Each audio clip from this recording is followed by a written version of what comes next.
बिस्मिल्लाहिर्रहमानिर्रहीम। जी अस्सलाम वालेकुम। जिम दे रहो बसते रहो अपने हर चीज़ है। नए आने वालों को वेलकम करता हूँ। जी आनू इंशाल्लाह आपको पूरा मजा आएगा। तो अगर आपने पेशावरी नमकीन गोश्त नहीं खाया तो सच्ची कुछ नहीं खाया। आज मैं आपके साथ पेशावरी नमकीन गोश्त बनाऊंगा जो बहुत ही डिलीशियस और बहुत ही आसानी से बनने वाली रेसिपी है। जैसे बकरा ईद पे और बहुत सी रेसिपी बनती है और कुछ ऐसी रेसिपी भी हों जो कि क्विक बने और यमी बने, तो पेशावरी नमकीन गोश्त उन्हीं में से एक रेसिपी है। जरूर ट्राई कीजिएगा। लाजमी नहीं आप ईद पे ट्राई करें, जब भी आपको दावत हो तो ये रेसिपी आप जरूर ऐड कीजिएगा। इंशाल्लाह आने वाले मेहमानों को पूरा मजा आएगा। ना इसमें ज्यादा ढेर सारे गर्म मसाले जाएंगे, ना ही और लवाजमात जैसे क्रीम दही वगैरह मैं अक्सर यूज करता हूँ, लेकिन सच्ची मजेदार इतना कि छट गला दो। बस आपने मिक्स गोश्त लेना है, बोनलेस नहीं लेना, हड्डी वाला लेना है, साथ चर्बी भी लेनी है। मैंने दुम्बे का गोश्त लिया था, उसकी चर्बी वैसे भी उसके साथ होती है। बाकी जो मेरे मालिक ने इसमें जायका दिया है, इसका मुकाबला कौन करे। सोची हुई ना मक्खन जैसे नरम मुलायम नमकीन रोज खाना है तो वीडियो के अंत तक देखना। वीडियो देखने के बाद आपने खुद ही कहना है ऐसे गाली को नहीं। तो चलो फिर बिस्मिल्लाहिर्रहमानिर्रहीम। आगे जाने से पहले आपसे गुजारिश है कि आप मेरी वीडियो पे अल्लाह पाक आपके माल में, कारोबार में, इज्जत में, रिस्क में, खानों में बरकत दे।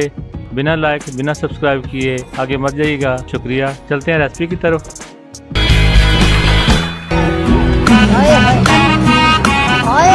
बिस्मिल्लाहिर्रहमानिर्रहीम। सबसे पहले एक खूबसूरत सा प्रेशर कुकर ले लें। खुला बर्तन मत लीजिएगा, जैसे कोई हांडी वगैरह, कोई कढ़ाई वगैरह, नॉन स्टिक कोई ऐसा बर्तन, उसमें गैस भी ज्यादा जाएगी होगी और टाइम बकरा। बाकी तो हमारी मर्जी, फिर ना कहना बताया नहीं था। जायके में इंशाल्लाह कोई फर्क नहीं आएगा। सिर्फ 3 चम्मच ऑयल शामिल कर दें और अभी मिक्स मटन शामिल कर दें। ये बीफ में भी बनाते हैं, इवन चिकन में भी बना सकते हैं। मेरे पास दुम्बे का गोश्त था, मैंने शामिल कर दिया। अच्छी तरह फ्राई करना है, अच्छी तरह भूनना है। 1 चम्मच लहसुन और 1 चम्मच अदरक का पेस्ट शामिल कर दें। अच्छी तरह मिक्स कर लें, अच्छी तरह भून लें। आधी चम्मच नमक शामिल कर दें। नमक कम ही शामिल करना है क्योंकि गोश्त में काफी नमक होता है और मसाले क्योंकि मैं यूज नहीं कर रहा प्याज वगैरह, इसलिए नमक का हाथ रोके। 2 लाल टमाटर छिलका उतार के बिना काटे शामिल कर दें। चम्मच को चलाते रहें। 1 गिलास पानी शामिल कर दें। अच्छी तरह मिक्स कर दें और प्रेशर कुकर को बंद करके विसल लगा दें। फ्लेम को 5 मिनट तक मीडियम से हाई रखना है, फिर 15 मिनट तक लो कर दें। 20 मिनट तकरीबन हो गए हैं। माशाल्लाह, कुर्बान जाऊँ अपने मालिक पे जिसने हमारे और आपके लिए इतने मजेदार खाने लिखे।